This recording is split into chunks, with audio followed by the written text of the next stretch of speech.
மாறிய சட்டசபை காட்சிகள், கலேபரமான அரசியல் சூழல், திமுகவுக்கு செக் வைத்த விஜய் எந்த சூழலில் செக் வைத்தார் அப்படிங்கிறத பற்றி தான் இன்றைக்கி நம்ம இந்த வீடியோவில் பேசியிருக்கிறோம். வீடியோவை கடைசி வரை ஸ்கிப் பண்ணாமல் பாருங்கள். அப்போ தான் நான் சொல்ல வர்றது முழுசாகவே உங்களுக்கு புரிய வரும். தமிழ்நாட்டில் 75 ஆண்டுகளாக இருக்கக்கூடிய கட்சி திராவிட முன்னேற்ற கழகம். 30 ஆண்டுகளுக்கு மேலே தமிழ்நாட்டை ஆண்ட கட்சி அண்ணா திராவிட முன்னேற்ற கழகம். தேர்தல் நேரத்தில் அன்றைக்கு தமிழக வெற்றிக் கழகத்தின் தலைவராக மட்டும் இருந்த இன்றைய முதல்வர் விஜய் அவர்கள் மிக முக்கியமான ஒரு கோஷத்தை முன்னெடுத்தார்.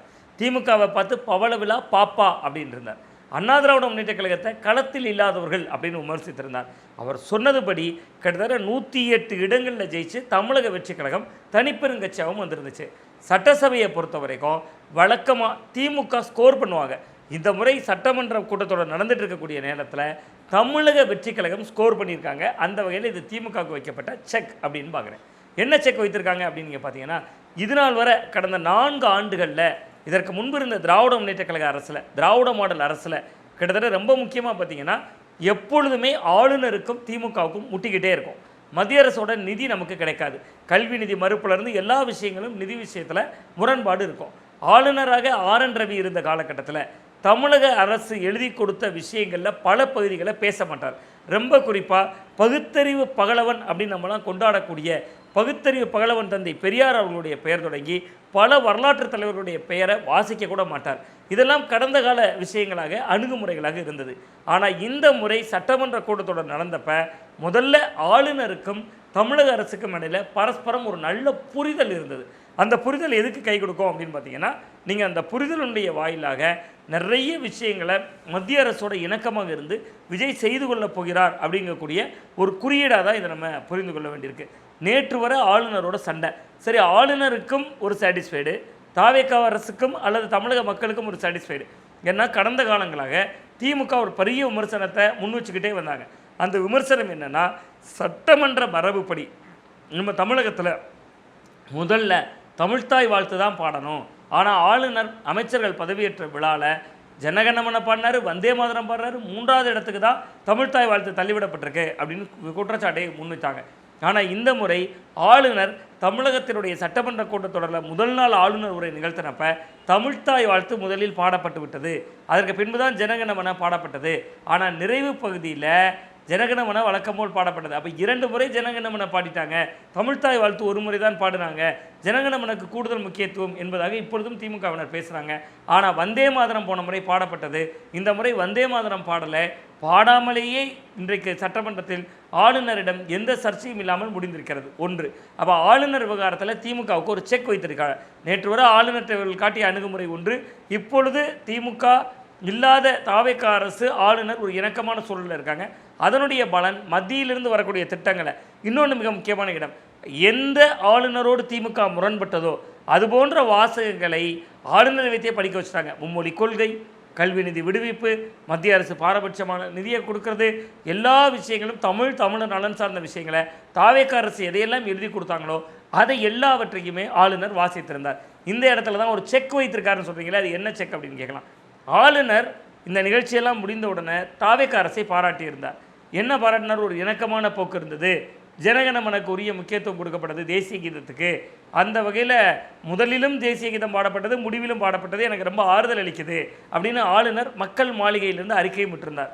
ஏன்னா தமிழ்நாட்டில் அதுக்கு முன்பு திமுக அரசுடைய மரபில், பொதுவாக தமிழ் நிகழ்வுகள் மரபில் அது தாவேக பிரேக் பண்ணியிருக்காங்க. அதை பாராட்டுவதை விட அது விமர்சனத்துக்கும் உட்பட்டது என்பதிலும் நமக்கு மாற்று கருத்து இல்லை. நம்ம தமிழகத்தினுடைய மரபுப்படி ஒரு நிகழ்ச்சி தொடங்குகிற பொழுது தமிழ்த்தாய் வாழ்த்து, நிகழ்வு முடிகிற பொழுது தேசிய கீதம், இதுதான் மரபு. ஆனால் சட்டமன்ற கூட்டத்தொடரில் ஆளுநர் உரையின் போதே தேசிய கீதம், அதற்கு முன்பு தமிழ்த்தாய் வாழ்த்து என்பதாக இருந்தது. அதை தாவேக கிளைம் எடுத்துக்கிறாங்க, முதல்ல தமிழ்த்தாய் வாழ்த்து தான். ஆளுநரை பொறுத்தவரை எதில் சாட்டிஸ்ஃபைட் ஆகிக்கிறாரு? தேசிய கீதம் 2 முறை ஒழித்து விட்டது அப்படின்னு சாட்டிஸ்ஃபைட் ஆகிக்கிறார். ஸோ இந்த இடம் ஒரு கவனிக்க வேண்டிய ஒரு இடம் அப்படின்னே பார்க்குறேன். உடனே ஆளுநருக்கும் அல்லது பாஜகவுக்கும் கிட்டத்தட்ட தாவேகாவுக்கும் தொடர்பு இருக்குது, அதனால தான் இந்த ரிலேஷன்ஷிப் நடந்திருக்கு அப்படின்னு பெருமையாக குற்றச்சாட்டுகளை முன் வச்சாங்க. இந்த சூழலில் தான் இதில் திமுகவுக்கு ஒரு செக் வைத்திருக்கிறார் தாவேகா. நேற்று உங்களுக்கு நினைவில் இருக்கும் மேகதாது விவகாரம் தொடர்பாக சட்டமன்ற கூட்டத்தொடர் நடந்தது. அனைத்து கட்சிகளும் முதல்வர் கொண்டு வந்த தீர்மானத்தை ஆதரிச்சிருந்தாங்க. மேகதாது விவகாரத்தில் கர்நாடக அரசை கண்டித்து தீர்மானம் நிறைவேற்றப்பட்டது. அப்போ ஒவ்வொரு தலைவர்களாக பேசுகிறாங்க. எதிர்க்கட்சி தலைவர் உதயநிதி ஸ்டாலின் பேசுகிற பொழுது அதற்கு தொடர்பாக ஒரு நடுவர் மன்றம் அமைக்கணும் அப்படிங்கிற கோரிக்கையை வைத்தார். உடனே விஜய் அவர்கள் பேசுகிற பொழுது பதிலுரையில் உதயநிதி ஸ்டாலின் வைத்த கோரிக்கையும் சேர்த்துக்கிட்டார். அப்போ நீங்கள் வழக்கமாக திமுக சொன்னால் அதிமுக கேட்க மாட்டாங்க, அதிமுக சொன்னால் திமுக கேட்க மாட்டாங்க, எதிர்க்கட்சிகளுக்கும் நாங்கள் குரல் கொடுப்போம் அப்படிங்கிற விதமாக அவர்கள் பேசியிருந்தாங்க. ஒன்று. ரெண்டாவது, மிக முக்கியமாக நாகர்கோவில் தொகுதியினுடைய சட்டமன்ற உறுப்பினரும் திமுகவோட எம்எல்ஏவுமான ஆஸ்டின் ஒரு முக்கியமான விஷயத்தை பேசுகிறார்.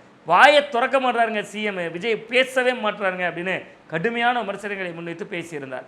இன்னும் சொல்லப்போனால் வாயை தரங்க சிஎம் அப்படின்னு சட்டையில் பேட்ஜெல்லாம் குத்திட்டு கூட திமுகவினுடைய 59 சட்டமன்ற உறுப்பினர்களும் போயிருந்தாங்க.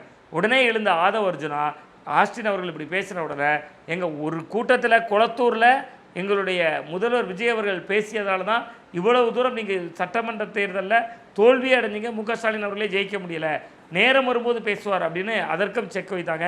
அரசியலில் அனுபவம் இல்லாதவர்கள் எப்படி தாவேக்காவினர் சட்டமன்றத்தில் சமாளிப்பார்கள் என்கிற ஒரு பேச்சு பெரிய பேச்சாக இருந்தது. அமைச்சர் சிவசங்கர், முன்னாள் போக்குவரத்துறை அமைச்சர் இருந்தவர், இப்பொழுது அவர் சட்டமன்ற உறுப்பினர், அவர் பேசுகிற பொழுது ஒரு முக்கியத்தை குறிப்பிட்டார். அட்லி மாதிரிங்க விஜய், அட்லி பல படங்கள்லேருந்து கட் பண்ணுவார், இவர் எங்கள் திமுகவுடைய திட்டங்களை எல்லாம் கட் பண்ணி ஸ்டிக்கர் ஒட்டிக்கிறாருன்னு சொன்னார்.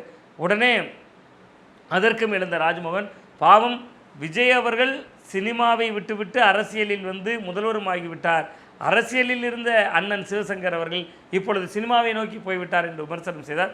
உடனே சிவசங்கர் கூட, நான் அட்லி பற்றியும் பேசுவேன், எங்கள் வீட்டில் வைக்கிற இட்லி சட்னியை பற்றியும் பேசுவேன், சட்டமன்றத்தில் நான் எப்படி பேச வேண்டும் என்பதை மற்றவர் தீர்மானிக்க முடியாது அப்படிலாம் பேசியிருந்தார். ஸோ அப்போ தாவேக்கா பயங்கரமாக அவர்களும் பேசுகிறார்கள், ராஜ்மோகன் போன்றவர்கள் பதில் சொல்கிறாங்க. இது சட்டமன்றத்தில் ஒரு கவனிக்கக்கூடிய ஒன்றாக பார்க்கிறோம். தொடர்ந்து திமுகவுக்கும் பல செக்களை தாவேக்காவும் வைத்துக்கொண்டே இருக்கிறது. வெள்ளை அறிக்கையை வெளியிட்டார்கள், அதன் வாயிலாக திமுக அரசுகளிடம் நிர்வாக திறமையிலே அவர்களால் தான் கடன் கூடியது என்றெல்லாம் அவர்கள் அறிக்கையை வெளியிட்டிருந்த காட்சிகளையும் பார்த்தோம். பார்க்கலாம். சட்டமன்றம் இன்னும் 2 நாட்களுக்கு இருக்கிறது. வரும் 22, 23ஆம் தேதிகள். அதில் 22ஆம் தேதி விஜய் அவர்களுடைய பிறந்தநாள். அந்த நாளில் முக்கிய அறிவிப்புகள் வருமா, அதை பற்றி நீங்கள் நினைக்கிறீங்கன்னு மறக்காம கமெண்ட் பாக்ஸில் கமெண்ட் பண்ணுங்கள். மீண்டும் நல்ல ஒரு அரசியல் அப்டேட்டோடு உங்களை சந்திக்கின்றேன். நன்றி, வணக்கம்.